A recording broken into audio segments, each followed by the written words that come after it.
بسم اللہ الرحمن الرحیم۔ السلام علیکم دوستو، امید ہے اللہ پاک کے کرم سے آپ ٹھیک ہوں گے۔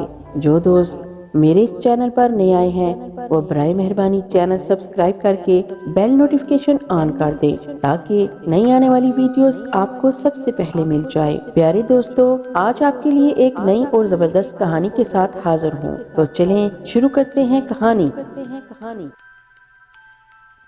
جمال میرا دوست جو گزشتہ 30 سال سے میرا ساتھی تھا، وہ شہر اپنے کسی دوست کے ساتھ گھومنے گیا ہوا تھا، اس لیے جاتے ہوئے مجھے بھی چلنے کی دعوت دی، مگر میں نے اپنی طبیعت میں گرانی محسوس کر کے اس کے ساتھ دینے سے انکار کر دیا اور آ کر اپنے بستر پر لیٹ گیا اور لیٹے لیٹے بانوں کے بارے میں سوچنے لگا۔ اس کا پرخلوص مسکراتا ہوا چہرہ تصور کی دنیا آباد کرنے لگا اور اس کے ساتھ ہی میرے سخت گیر اور خریص طبیعت کے مالک ماموں کا چہرہ بھی ابھرا۔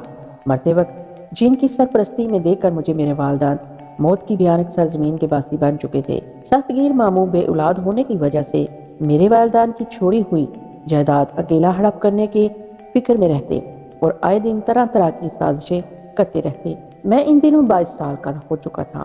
میرے ماموں نے میرے قتل کی سازش کی، جس کی مجھے بروقت خبر ہو گئی۔ میں نے اس سازش سے باخبر ہو کر اپنی اور ماموں کی شخصیت کا موازنہ کیا۔ میرے ماموں جو کہ بوڑھے آدمی تھے اور قبر میں پاؤں لٹکائے بیٹھے ہوئے تھے، ان کے نزدیک میری کوئی حیثیت نہیں تھی۔ وہ مجبوراً مجھے برداشت کر رہے تھے، حالانکہ میں اپنے خاندان کا آخری واحد فرد تھا جو ان کے برے بھلے میں کام آ سکتا تھا۔ مگر کسی نے سچ کہا ہے کہ ہوس انسان کو تباہی اور بربادی کے رستے پر لے جاتی ہے، اور میرا خیال تھا میرے ماموں بھی اپنے آپ کو بڑی تیزی سے تباہی کے رستے کی طرف دھکیل رہے تھے۔ پھر میں نے سوچ کر اس حویلی کو ہمیشہ کے لیے خیر بات کہہ دیا کہ میرے ماموں مجھے اپنی راہ کا پتھر سمجھ کر مجھے ٹھکانے لگانے کے چکر میں حویلی کے ملازموں سے ماموں نے ساز باز کر لی تھی۔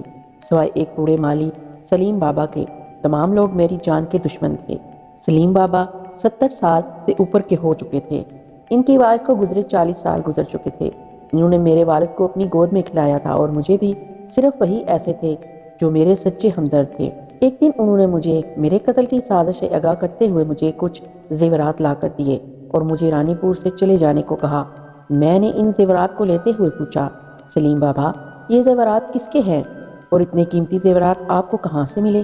میرے سوال کے جواب میں ان کے چہرے پر لاتعداد سائے پھیل گئے، پھر ایک سرد آہ بھر کر کہنے لگے، یہ میرے پاس گزشتہ 50 سال سے کسی کی امانت پڑے ہیں، جنہیں امانتاً رکھنے والا 50 سال کے عرصے میں ایک بار بھی نہیں آیا۔ اتنا طویل عرصہ ان کی حفاظت کے صلے میں مجھے یہ حق پہنچتا ہے، انہیں جس طرح چاہوں استعمال کروں، اور میں تمہیں اس کا صحیح حقدار سمجھتا ہوں، اس لیے انہیں تمہارے سپرد کر رہا ہوں، اور ساتھ ہی یہ نصیحت کر رہا ہوں، چاہے تم کتنے ہی بڑے آدمی کیوں نہ بن جاؤ اور خود کو کتنے ہی طاقتور کیوں نہ محسوس کرو، اپنی زندگی میں اپنے ماموں سے ملنے کی کوشش نہ کرنا۔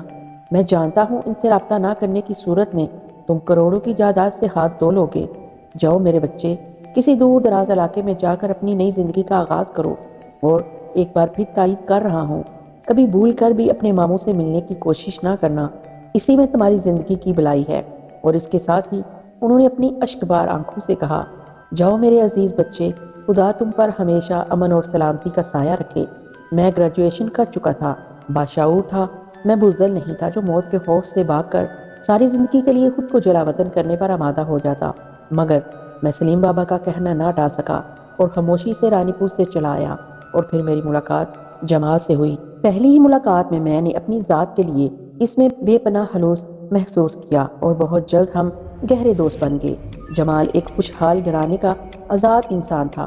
کراچی میں اس کا ایک 4 سٹار ہوٹل تھا۔ اس کی دوستی نے روحانی طور پر مجھے تقویت دی۔ ایسے عالم میں جبکہ میں دنیا میں تنہا تھا، جمال کی پرخلوص ذات نے تنہائی کے اس زخم پر دوستی کا مرہم رکھ دیا تھا، اور پھر جب اسے پتہ چلا کہ میں ایک ہوٹل میں رہائش پذیر ہوں تو وہ زبردست اصرار کے بعد مجھے اپنے گھر لے آیا۔ مجھے رہنے کے لیے ایک کمرہ دے دیا گیا۔ پھر وہیں میری ملاقات بانو سے ہوئی۔ بانو جمال کی چچا زاد بہن تھی، اور اس کے اخلاق و حسن کا میں گرویدہ ہو گیا، اور رفتہ رفتہ ہم محبت کا شکار ہو گئے، اور پھر جمال کی تجربہ کار نگاہوں سے ہمارے جذبے پوشیدہ نہ رہ سکے۔ میں یہ جان چکا تھا کہ جمال خود بھی یہی چاہتا تھا۔ اس نے ہماری محبت کا خیر مقدم کیا، اور ہم دونوں ایک چھوٹی سی تقریب میں رشتہ اجواز میں منسلک ہو گئے۔ 1 سال پلک جھپکتے ہی گزر گیا۔ میں نے کراچی میں ایک جنرل اسٹور کھول لیا تھا جس سے ہمیں معقول آمدنی ہو جاتی تھی۔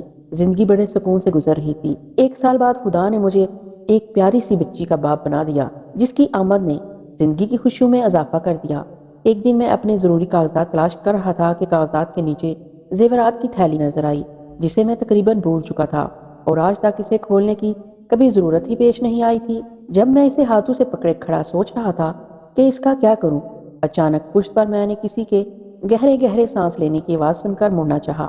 دیکھا تو بانو میرے سامنے کھڑی مسکرا رہی تھی۔ اچانک بانو کو سامنے پا کر خیال آیا کہ کیوں نہ زیورات بانو کو گفٹ کر دوں تو اسے خوشی ہوگی، کیونکہ زیورات ہمیشہ عورت کی کمزوری رہے ہیں۔ چنانچہ اسی خیال کے تحت میں نے زیورات کی تھیلی میز پر الٹ دی۔ بانو اچانک ان بیچ قیمت زیورات کو دیکھ کر حیرت سے دنگ رہ گئی۔ اس نے بوکھلائے ہوئے لہجے میں پوچھا، تم نے یہ زیورات کہاں سے حاصل کیے؟ یہ تو کسی شاہی خاندان کے لگتے ہیں۔ یہ ہماری خاندانی یادگار ہے، میں نے بات بنائی۔ بانو ان زیورات کو پا کر بہت خوش ہوئی تھی۔ چند منٹ وہ انہیں حیرت اور مسرت سے دیکھتی رہی، پھر ایک نیکلس نکال کر گلے میں پہن لیا۔ نیکلس اس کی خوبصورتی میں اضافہ کر رہا تھا۔ اس نے پوچھا، میں کیسی لگ رہی ہوں؟ نیکلس اس کی سراہی دار گردن میں خوبصورت لگ رہا تھا اور مجھے رہ رہ کر یہ خیال آ رہا تھا کہ آج تک کیوں میں نے ان زیورات کو بانو کی نظروں سے دور رکھا، جبکہ ایک نیکلس کی وجہ سے اس کی خوبصورتی میں 4 چاند لگ گئے تھے۔ ابھی میں اس نیکلس کو بانو کی خوبصورت گردن میں پہنے ہوئے طریفی نظروں سے دیکھ رہا تھا کہ اچانک ملازمہ کی چیختی ہوئی آواز میرے کانوں میں پڑی۔ ہم دونوں آگے پیچھے بھاگتے ہوئے راہداری کی جانب لپکے، جہاں ملازمہ زخمی حالت میں خون میں لت پت بچی کو ہاتھوں میں اٹھائے لڑکھڑاتی ہوئی ہماری طرف آ رہی تھی۔ ہم دونوں ملازمہ کو اس حالت میں دیکھ کر ٹھٹک گئے۔ ملازمہ اور بچی دونوں خون میں نہائے ہوئے تھے۔ بانو چیختی ہوئی اس کی طرف بڑھی اور بےتابی سے اس زخمی بچی کو اپنے ہاتھوں میں لے لیا۔ بچی کے ساخت جسم کو دیکھ کر میں اندازہ لگا چکا تھا بچی ہم سے بہت دور جا چکی ہے۔ بچی ہاتھ سے نکلتے ہی ملازمہ زمین پر گر پڑی اور وہ بھی آواز نکالے بغیر دنیا کی الجھنوں سے نجات پا گئی۔ میں اس ہولناک منظر کو دیکھ کر سکتے کے عالم میں کھڑا بت بنا رہ گیا۔ پھر اچانک بانو کی چیخیں سن کر میرا سکتہ ٹوٹا۔ میں ٹھہرے ہوئے بوجھل قدموں کے ساتھ بانو کے قریب پہنچا اور ہاتھ بڑھا کر بچی کی لاش کو لینا چاہا، مگر اس نے بڑے وحشانہ انداز میں مردہ بچی کو سینے سے لگا لیا اور ہذیانی انداز میں چیختی رہی اور چیختے چیختے ملازمہ کی طرف گر کر بے ہوش ہو گئی۔ میں نے فوراً ڈاکٹر کو بلایا۔ ڈاکٹر نے آتے ہی ایک نیا المناک انکشاف کیا کہ ملازمہ اور بچی کی طرح بانو بھی اس صدمے کو برداشت نہ کر سکی اور بے ہوشی کی حالت میں اس جہان فانی سے کوچ کر گئی۔ اتنی دیر میں جمال کو اس ثانیہ کی اطلاع دے دی گئی۔ میں دیر تک اس کے شانے پر سر رکھ کر روتا رہا۔ بانو اور بچی کی اچانک موت سے سارا نظام زندگی معطل ہو کر رہ گیا تھا۔ اس سانحے نے میرے جسم سے توانائی چھین لی تھی۔ پولیس کے علاوہ ذاتی طور پر بھی میں نے اس المناک حادثے کو پوری تحقیق کرنے کی کوشش کی، مگر کسی طرح بھی اس راز سے پردہ نہ اٹھا سکا کہ میری ملازمہ اور میری بچی کی موت کے کیا اسباب تھے اور کن حالات میں انہیں موت نے آ دبوچا، مگر کوئی نتیجہ بر نہ آ سکا۔ اس حادثے کو 4 ماہ گزر گئے۔ ایک دن جمال آیا۔ اس کا چہرہ معمول سے زیادہ چمک رہا تھا۔ اس نے انکشاف کیا کہ اس کے دور کے چچا مرتے ہوئے اسے ایک وسیع جائیداد کا مالک بنا گئے ہیں اور اب وہ مجھے لے کر ورلڈ ٹور پر جائے گا۔ تم ابھی سے تیاری شروع کر دو۔ یہ کہہ کر اس نے بڑے بڑے نوٹوں کی ایک گڈی میرے ہاتھوں میں پکڑا دی۔ میں نے نرمی سے اسے سمجھایا، دیکھو، اگر قدرت نے تمہیں ایک بڑی جائیداد کا مالک بنا دیا ہے تو اسے ضائع نہ کرو۔ میں نے کہا، میں اس وقت تم سے تقریر سننے کے لیے نہیں آیا، اپنا پروگرام بتانے آیا ہوں۔ ہم آج سے 20 دن بعد یہاں سے روانہ ہو جائیں گے۔ اب تمہاری کوئی دلیل نہیں سنوں گا اور نہ مانوں گا، اس نے سختی سے کہا۔ خیر، دیکھا جائے گا۔ میں نے لاپرواہی سے بات ٹال دی۔ میرے دل میں ابھی تک اس بات کی کرید لگی ہوئی تھی کہ آخر بچی اور ملازمہ کیسے زخمی ہوئے تھیں، اور بانو کے بارے میں تو کہا جا سکتا تھا کہ وہ اچانک بچی کی موت کا صدمہ نہ سہ سکی اور گزر گئی۔ ایسے پریشان کن حالات سے الجھتے رہنے والا انسان کسی تفریح میں بھلا کیا حصہ لے سکتا ہے؟ جمال بینکاک کے لیے سیٹ بک کرا چکا تھا۔ اس کے پروگرام کے مطابق ہمارے اس سفر پر روانہ ہونے میں صرف 2 دن رہ گئے تھے کہ ایک دن کوریئر کے ذریعے مجھے ایک خط موصول ہوا۔ میں نے تجسس سے خط کھولا اور پڑھنے لگا۔ بیٹے، خدا تمہاری عمر دراز کرے۔ میرا یہ خط جب تم کو موصول ہوگا تو تم اس خط کو پڑھ کر حیران ضرور ہوگے، مگر نہیں، شاید تمہیں اس بات کا بھی احساس نہیں ہوگا کہ میں تم سے سینکڑوں میل دور بیٹھا ہوا بھی ہمیشہ روحانی طور پر تمہارے قریب رہا ہوں۔ اور میں یہ بھی جانتا ہوں کہ ان دنوں تم پریشان اور اداس ہو۔ خدا گواہ ہے، اگر میرے بس میں ہوتا تو میں تمہیں پریشانیوں سے بچا لیتا، مگر بیٹے تمہارے دشمن کے ہاتھ بہت لمبے ہیں۔ اس وقت تم جس حال میں ہو اور جیسے بھی ہو فوراً چلے آؤ، تاکہ میں تمہیں اس عظیم خطرے سے آگاہ کر سکوں جو کہ ان دنوں تمہاری زندگی پر اپنا منحوس سایہ ڈال رہا ہے۔ وقت تمہارا ہمدرد۔ خط ختم ہو گیا۔ خط کے راکم نے اپنا نام نہیں لکھا تھا، مگر جس انداز سے اس نے میرے ماضی کے چھپے ہوئے گوشے کی نقاب کشائی کی تھی، اس نے مجھے آگاہ کر دیا تھا کہ اس کا راکم سلیم بابا کے علاوہ اور کوئی نہیں۔ اس دوران جمال بھی آ گیا۔ میں نے اس سے کہا، تم بینکاک کا ٹور کینسل کر کے میرے ساتھ رانی پور چلو۔ بڑی مشکلوں سے وہ رانی پور جانے پر راضی ہوا تھا۔ دوسرے دن ہم دونوں بینکاک جانے کی بجائے رانی پور چلے گئے۔ ایک طویل مدت کے بعد جب میں نے جمال کے ساتھ رانی پور کی زمین پر قدم رکھا تو میرے دل کی عجیب حالت تھی۔ ہم نے ایک قریبی ہوٹل میں اپنا سامان رکھا اور سفر کی تھکان اتارنے کے لیے بستر پر دراز ہو گئے۔ سحر کے 3 بج رہے تھے۔ اچانک دروازے پر کسی کی مسلسل 3 دستک سن کر میری آنکھ کھل گئی۔ جمال بدستور گہری نیند سو رہا تھا۔ میں الجھن میں پڑ گیا، یہ دستک دینے والا کون ہو سکتا ہے؟ چند لمحوں بعد جب میں نے دروازہ کھولا تو حیرت اور مسرت سے میرا منہ کھلے کا کھلا رہ گیا۔ سلیم بابا میری آنکھوں کے سامنے کھڑے مسکرا رہے تھے۔ سلیم بابا، میں نے حیرت سے چیختے ہوئے کہا اور لپک کر ان کے گلے لگ گیا، آپ کو کیسے پتا چلا کہ میں یہاں رانی پور میں پہنچ گیا ہوں؟ جواباً سلیم بابا کے چہرے پر ایک پراسرار مسکراہٹ پھیل گئی اور وہ کہنے لگے، بیٹا شاید مجھے تمہارے خون کی خوشبو یہاں تک کھینچ لائی ہے۔ میرا جسم بوڑھا ہو گیا ہے، مگر اب بھی اتنی طاقت ضرور رکھتا ہوں کہ اپنے مالک کا استقبال کر سکوں۔ مگر یہ بتاؤ، اتنے عرصے تم کیسے رہے؟ بہت ناڈال نظر آ رہے ہو، کیا بیمار تھے؟ یہ ساری گفتگو دروازے میں کھڑے کھڑے جاری تھی کہ میرے عقب میں جمال نے اپنی موجودگی سے آگاہ کرتے ہوئے کہا، تم ان بزرگوار کو اندر آنے کو نہیں کہو گے؟ اوہ! میں ایک دم چونکا۔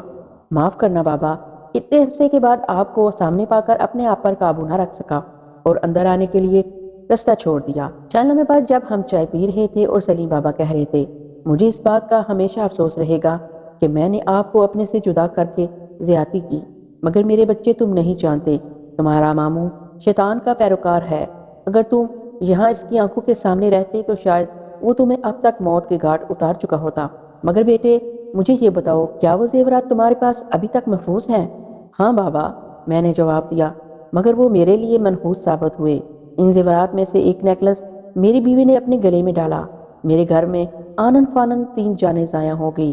میں نے صدمے سے کہا، ہاں میرے بچے؟ سلیم بابا نے سر کھینچتے ہوئے کہا، مجھے ان تمام باتوں کا علم ہے، ضرور ایسا ہی ہوا ہوگا۔ تو کیا آپ کو ان تمام واقعات کا علم پہلے سے تھا، جن کی وجہ سے میری بچی، بیوی اور ملازمہ کی جانیں ضائع ہو گئی؟ میں نے صدمے سے کہا، بدقسمتی سے مجھے اس کا علم تھا، مگر میں اس وقت کو نہیں ٹال سکتا تھا۔ اب اس کو صرف ایک ہی ہستی ختم کر سکتی ہے، وہ ہے نواب زادی شمع۔ سلیم بابا نے انکشاف کیا، مگر یہ شمع کون ہے اور یہ کیا سلسلہ ہے؟ آپ کھل کر سب کچھ ایک ہی مرتبہ کیوں نہیں بتا دیتے؟ میں نے ناراضگی سے کہا، ابھی نہیں میرے بچے، ابھی نہیں، مگر وہ وقت اب بہت جلد آ رہا ہے جب تم پر کچھ انکشافات ہوں گے کہ تمہاری خاندانی مواد کا کیا سبب ہے، ایسا کیوں ہوا، وہ پس پردہ شیطانی قوت کون سی ہے جو تمہارے خلاف سازشوں میں مصروف ہے۔ سلیم بابا کی باتیں سن کر میرے سینے میں انتقام کی آگ بھڑک اٹھی۔ سلیم بابا جا چکے تھے، مگر میں سوچوں کہ بور میں ڈوبا ہوا ماضی کی یادوں کو کرید رہا تھا۔ شام کو میں اور جمال شہر کی طرف نکلے۔ رستے میں جمال کہنے لگا، کیا تم اپنی حویلی کی جانب نہیں جاؤ گے؟ دل تو بہت چاہتا ہے کہ پہلے حویلی جاؤں۔ سلیم بابا کے مطابق حالات بہت سنگین ہیں، وہاں قدم قدم پر احتیاط کی ضرورت ہے۔ میں نے جواب دیا، خیر جیسے تمہاری مرضی۔ جمال نے کہا، مگر کیا ایسا نہیں ہو سکتا کہ میں اکیلے جا کر وہاں کی صورتحال کا اندازہ لگانے کی کوشش کروں؟ ویسے بھی مجھے یہاں کوئی نہیں جانتا۔ میرا خیال ہے 1-2 روز رک جاؤ، میں بابا سے بغیر مشورہ کیے تمہیں وہاں جانے کی اجازت نہیں دے سکتا۔ میں نے اسے نرمی سے سمجھایا۔ تقریباً 2 گھنٹے تک ہم پیدل رانی پور کی گلی کوچوں میں گھومتے رہے۔ بچپن کی یادیں دل میں بے بسی کی زخموں کو اور گہرا کرتی رہیں۔ واپسی میں اپنے وجود کو بہت تھکا ہوا محسوس کرنے لگا۔ چلتے چلتے ایک جگہ مجھے یوں محسوس ہوا جیسے اب مجھ سے چند قدم بھی نہیں چلا جائے گا۔ ہم لوگ بمشکل اپنے کمرے تک پہنچے۔ وہاں پہنچتے ہی میری طبیعت مزید خراب ہو گئی۔ مجھے اپنے ہاتھ پاؤں حرکت سے محروم ہوتے ہوئے محسوس ہو رہے تھے۔ جمال اچانک میری طبیعت خراب دیکھ کر گھبرا گیا اور پوچھنے لگا، یہ تمہیں کیا ہوتا جا رہا ہے؟ جمال، میں نے بمشکل اپنے حواس برقرار رکھتے ہوئے کہا، پتہ نہیں کیوں میری طبیعت خراب ہوتی جا رہی ہے، مجھے آرام سے بستر پر لٹا دو اور کسی ڈاکٹر کو بلاؤ۔ جمال نے خاموشی سے مجھے بستر پر لٹا دیا اور کاؤنٹر کلرک کی طرف بھاگا تاکہ فون کر کے کسی ڈاکٹر کو بلا سکے، مگر ڈاکٹر کے آنے تک مجھ پر گہری بے ہوشی طاری ہو چکی تھی۔ جب میرا شعور بیدار ہوا تو میں خود کو بے حد کمزور پا رہا تھا۔ چند لمحے پہلے آنکھیں کھول کر حیران پریشان نظروں سے کمرے کی در دیوار کو تکتا رہا، پھر اچانک ادویات کی مانوس خوشبو نے مجھے چونکا دیا اور مجھے یاد آیا، یہ وہ کمرہ نہیں ہے جس میں بے ہوش ہونے سے پہلے میں بستر پر دراز تھا۔ زیرو پاور کے بلب کی ملگجی روشنی میں دیواروں پر خوفناک سائے رقص کرتے دکھائی دے رہے تھے اور مجھے یوں محسوس ہوا جیسے یہ سائے مجھے اپنی گرفت میں لے لیں گے۔ میں نے گھبرا کر دوبارہ آنکھیں بند کر لیں، پھر جب میری آنکھ کھلی تو مجھے اپنا وجود پہلے سے زیادہ کمزور محسوس ہوا۔ میرا جسم کسی نامعلوم بیماری کی وجہ سے گھولتا جا رہا تھا اور دن کا اکثر وقت نکاحت امیز بے ہوشی میں گزر جاتا۔ ایک طویل وقفے کے بعد ہوش آیا تو میری دھندلائی ہوئی نظروں نے جمال کو اپنے بیڈ کے قریب پایا۔ اس نے پرخلوص نظروں سے مجھے دیکھتے ہوئے ایک ہاتھ میرے شانے پر رکھ دیا۔ میں نے کچھ کہنا چاہا مگر یوں لگا جیسے قوت گواہی سلب ہو کر رہ گئی ہے۔ بمشکل اتنا کہہ سکا، جمال تمہیں میری وجہ سے بہت پریشان ہونا پڑا۔ میں شاید اپنی لڑکھڑاتی ہوئی آواز میں اسے کچھ اور بھی کہتا، مگر اس نے مجھے ٹوکتے ہوئے کہا، ڈاکٹر نے تمہیں بولنے سے منع کیا ہے، تم اس وقت میرا دل بھر کے شکر ادا کر لینا جب تم مکمل طور پر صحت مند ہو جاؤ گے۔ اور ہاں، تمہارے لیے ایک گڈ نیوز ہے۔ وہ کیا؟ میں نے کمزور آواز میں پوچھا۔ پچھلے ہفتے تمہارے ماموں کا انتقال ہو گیا ہے اور اس قانون کی روح سے تم اس جائیداد کے تنہا مالک ہو۔ اچھا، کیا واقعی؟ اور وہ سلیم بابا کہاں ہیں؟ میرے اس سوال کو سن کر جمال خاموشی سے کچھ دیر سوچتا رہا اور پھر کہنے لگا، اب تم سے اصل بات چھپانا مشکل ہے۔ تمہارے ماموں کو سلیم بابا ختم کرنے میں کامیاب ہو گئے، مگر وہ خود بھی اتنا زخمی ہو گئے کہ زخموں سے زیادہ خون بہہ جانے کی وجہ سے موت کا شکار ہو گئے۔ سلیم بابا کی موت کا سن کر مجھے گہرا صدمہ ہوا۔ وہ خوشگوار احساس جو ایک لمحہ پہلے میری روح میں بیدار ہوا تھا، پھر مجھے مایوسیوں کے گہرے سمندر میں غرق کر گیا۔ چند روز بعد میں مکمل طور پر صحت مند ہو کر ایک طویل عرصے بعد جمال کو اپنے ساتھ لے کر اپنی خاندانی حویلی جا پہنچا۔ تقریباً 15 دن تک میں اپنے مزاج کے مطابق حویلی میں مختلف تبدیلیاں کرواتا رہا۔ ایک روز جب میں لائبریری میں بیٹھا ہوا مطالعے میں مصروف تھا کہ ملازم نے ایک ملاقاتی کے آنے کی اطلاع دی۔ میں سوچ میں پڑ گیا۔ ملازم سے پوچھا کہ وہ کون ہے اور کہاں سے آیا ہے۔ صاحب، اس نے کہا ہے آپ مجھے نہیں جانتے، مگر میرا ملنا آپ سے ضروری ہے۔ ملازم بولا، اچھا تم اسے ڈرائنگ روم میں بٹھاؤ، میں آ رہا ہوں۔ چند لمحوں بعد میں جب ڈرائنگ روم میں داخل ہوا تو ادھیر عمر کا شریف وضاقتہ سا آدمی میرا منتظر تھا۔ مجھے ڈرائنگ روم میں داخل ہوتے دیکھ کر وہ مسافے کے لیے ہاتھ بڑھاتے ہوئے اٹھا۔ میں نے اسے بیٹھنے کا اشارہ کیا اور رسمی الیکس لیک کے بعد پوچھا، فرمائیے میرے لائق کیا خدمت ہے؟ میں نے باغور اس کا جائزہ لیا۔ ادھیڑ عمر اجنبی چند لمحے میری طرف خاموشی سے دیکھتا رہا، پھر میری آنکھوں میں جاگتے ہوئے بولا، اس ناچیز کو انور کہتے ہیں، میں آپ سے ملنے کا شائق تھا۔ میں یہ دیکھنا چاہتا تھا کہ جب اچانک کسی نوجوان کو ایک بہت بڑی جائیداد مل جاتی ہے تو اس میں کیا تبدیلیاں رونما ہوتی ہیں۔ پھر میں آپ کا پڑوسی بھی ہوں، یہاں سے قریب ہی میری رہائش گاہ ہے، کسی دن وہاں تشریف لائیے اور غریب خانے کو عزت بخشیے۔ مگر میری چھٹی حص رہ رہ کر یہ کہہ رہی تھی، یہ شخص آیا تو کسی اور مقصد کے لیے ہے، مگر اب بات بنانے کے لیے بے معنی باتوں کا سہارا لے رہا ہے۔ کیا میرے یہاں آنے سے پہلے بھی آپ کا یہاں آنا جانا تھا؟ میں نے اسے کریدا، نہیں، میں بہت تنہائی پسند ہوں۔ آج خدا جانے یکا یک کیوں میرا دل چاہا کہ میں آپ سے ملوں اور آپ کے پاس چلا آیا۔ اس نے مسکراتے ہوئے کہا، یہ آپ نے بہت اچھا کیا جو اس ناچیز سے ملنے کی زحمت اٹھائی۔ میرے گھر کے دروازے دوستوں کے لیے ہمیشہ کھلے رہتے ہیں۔ میں نے فراخ دلی کا اظہار کیا۔ شکریہ شکریہ، بہت اچھا، اب اجازت دیں۔ وہ جانے کے لیے کھڑا ہو گیا۔ اس کے جانے کے بعد میرا ذہن الجھ کر رہ گیا۔ انور خطرناک ہو یا نہ ہو مگر پرسرار ضرور تھا۔ وہ یوں ہی اپنا وقت برباد کرنے کے لیے نہیں آیا ہوگا، میں نے سوچا۔ میں سوچتے سوچتے ایک اضطرابی کیفیت میں اٹھا اور پائیں باغ میں آ گیا۔ دیر تک ٹہلتا رہا، پھر آ کر بستر پر دراز ہو گیا۔ میں گہری نیند میں تھا کہ اچانک میں نے اپنے سینے پر کسی نرم شے کا دباؤ محسوس کیا۔ میں نے گھبرا کر آنکھیں کھول دی۔ وہ دباؤ ابھی تک میرے سینے پر موجود تھا، مگر یہ کس شے کا دباؤ ہے؟ میں نے گھبرا کر اٹھنا چاہا تو یوں لگا جیسے میرا جسم حرکت کرنے سے محروم ہو چکا ہے۔ میرا جسم فالج زدہ ہو گیا تھا مگر ذہن بیدار تھا۔ میں نے اپنی پوری قوت ارادی سے متعدد بار اپنے اعضاء کو حرکت دینا چاہا، مگر ہر بار میری کوشش ناکام ہو گئی۔ سینے پر دباؤ گو کہ اتنا نہ تھا کہ ایک دم ناقابل برداشت ہو جاتا، مگر یہ جسم کے تمام اعضاء کا حرکت سے محروم ہو جانا کیا معنی رکھتا ہے۔ تقریباً 10 منٹ اسی اذیت کی کیفیت میں گزر گئے۔ ذہن میں ہزاروں خدشات جنم لے رہے تھے۔ پھر اچانک میں نے محسوس کیا کہ وہ دباؤ جو 10 منٹ پہلے میرے سینے پر تھا اب ہٹ چکا تھا اور رفتہ رفتہ میرے اعضاء نارمل کیفیت میں آتے جا رہے تھے۔ میں اٹھا۔ اس وقت مجھے پیاس لگ رہی تھی۔ حلق خشک تھا۔ میں نے جگ سے پانی انڈیل کا گلاس ہونٹوں سے لگا لیا اور ایک ہی سانس میں پی گیا، مگر ابھی پیاس نہیں بجھی تھی۔ ایسا لگ رہا تھا جیسے جہنم کی آگ میرے سینے میں جل رہی ہے۔ دوسرا گلاس پینے سے اپنے آپ کو پرسکون محسوس کیا اور سرگٹ سلگا کر دوبارہ بستر پر دراز ہو گیا اور سوچوں کی لامحدود سمندر میں اترتا گیا۔ اچانک میرے اندر یہ کس قسم کی بیماری نے جنم لے لیا ہے جو ایک دم میرے جسم کو فالج زدہ کر دیتی ہے؟ اب پہلی فرصت میں مجھے کسی ڈاکٹر سے رجوع کرنا پڑے گا۔ رات بہت دیر تک جاگتا رہا تھا۔ صبح دیر سے آنکھ کھلی۔ جمال میرے انتظار میں ناشتے کی میز پر بیٹھا اخبار پڑھ رہا تھا۔ مجھے اپنے قریب بیٹھا دیکھ کر طنز لہجے میں کہنے لگا، اب تم بڑے آدمیوں کی طرح مجھے ناشتے کی میز پر انتظار کروانے لگے ہو۔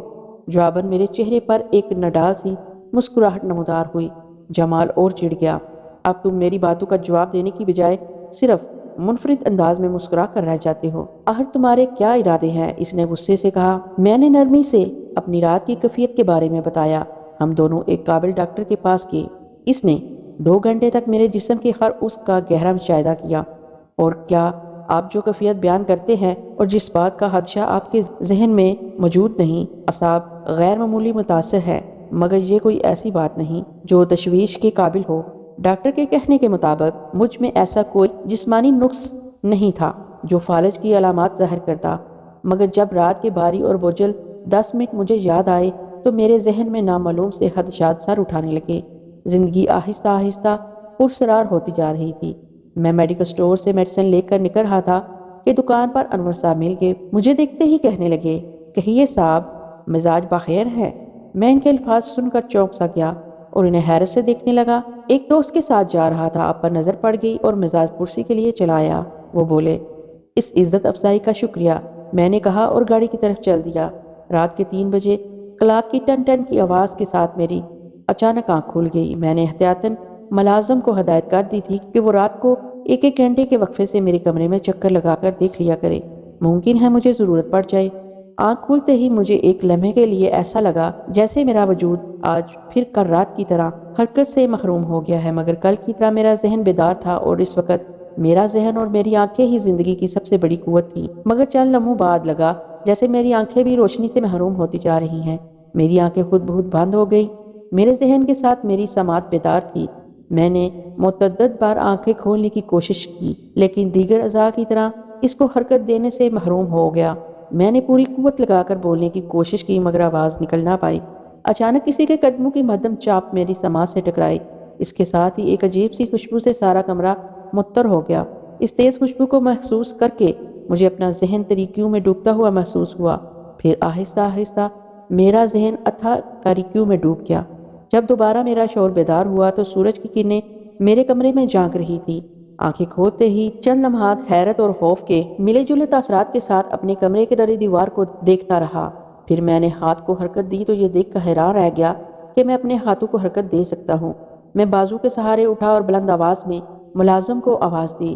چند لمحوں بعد جب ملازم نے کمرے میں جھانکا، میں نے اسے غضیلی نظروں سے گھورتے ہوئے ڈانٹا، میں نے تمہیں ہدایت دی تھی کہ رات بھر ہر 1 گھنٹے کے بعد میرے کمرے میں جا کر ضرور دیکھ لینا، کیونکہ میری طبیعت خراب ہے، ممکن ہے مجھے تمہاری ضرورت پڑ جائے۔ وہ بولا، میں نے آپ کی ہدایت کے مطابق رات 12 بجے کے بعد ہر گھنٹے کے بعد آپ کے کمرے میں جھانکا۔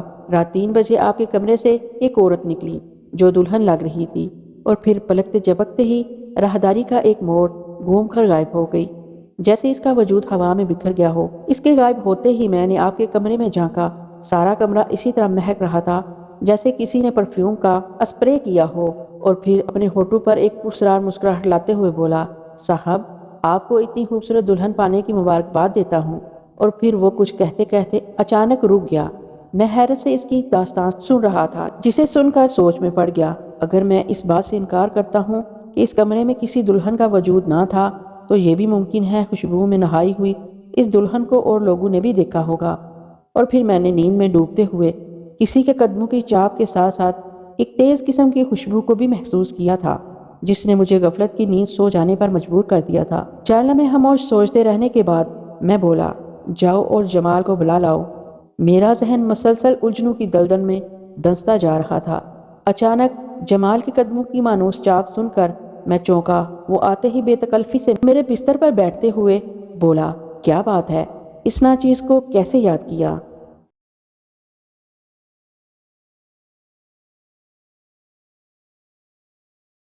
تو پیارے دوستو، یہ نئی کہانی آپ کو کیسی لگی؟ اپنی رائے کا اظہار کمنٹ باکس میں ضرور کریے گا۔ اس کہانی کا نیکسٹ پارٹ جلد ہی لے کر آؤں گی، تب تک کے لیے اپنی دعاؤں میں یاد رکھیے گا۔ پھر ملیں گے انشاءاللہ۔ اللہ حافظ۔